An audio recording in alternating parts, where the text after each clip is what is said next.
Bonjour mesdames, aujourd'hui on parle humidité. Donc l'humidité, comment? L'humidité relative. L'humidité, ça peut être autant votre allié que votre ennemi. On sait maintenant que les cyanoacrylates réagissent avec l'humidité. C'est la réaction qu'elle crée en fait, c'est qu'elle commence son processus de polymérisation, de séchage. Donc, c'est important pour nous, en tant que techniciennes, de comprendre et de contrôler notre humidité afin de, par conséquent, comprendre et contrôler notre adhésif. Par contre, l'humidité, comment on la mesure?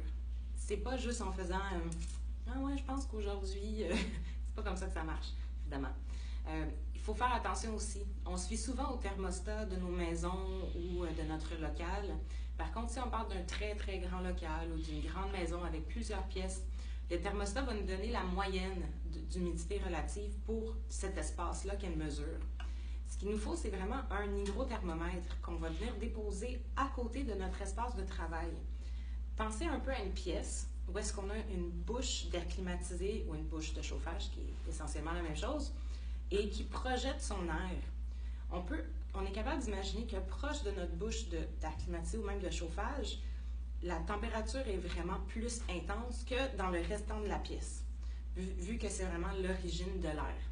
Donc, si notre surface de travail est à côté de cette bouche-là, c'est pas fou de penser que la température qui est proche de là va être extrême par rapport au restant de la pièce.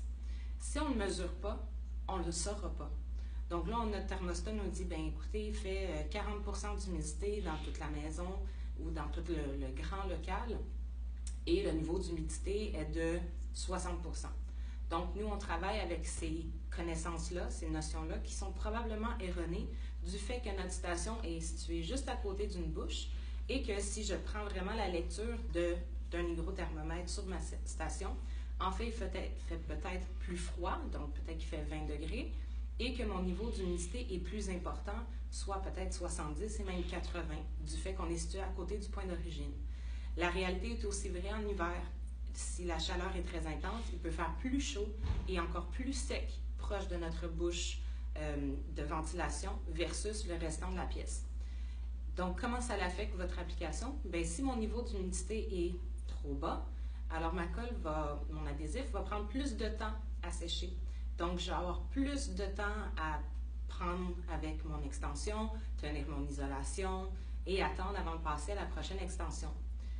Inversement, si jamais j'ai trop d'humidité, pas trop d'humidité, mais un haut niveau d'humidité, alors il va falloir que j'accélère ma pause. Il va falloir que je travaille beaucoup plus vite parce que mon processus de polymérisation est activé rapidement. Donc, je travaille rapidement pour être sûr de me rendre à mon style naturel et que ça colle.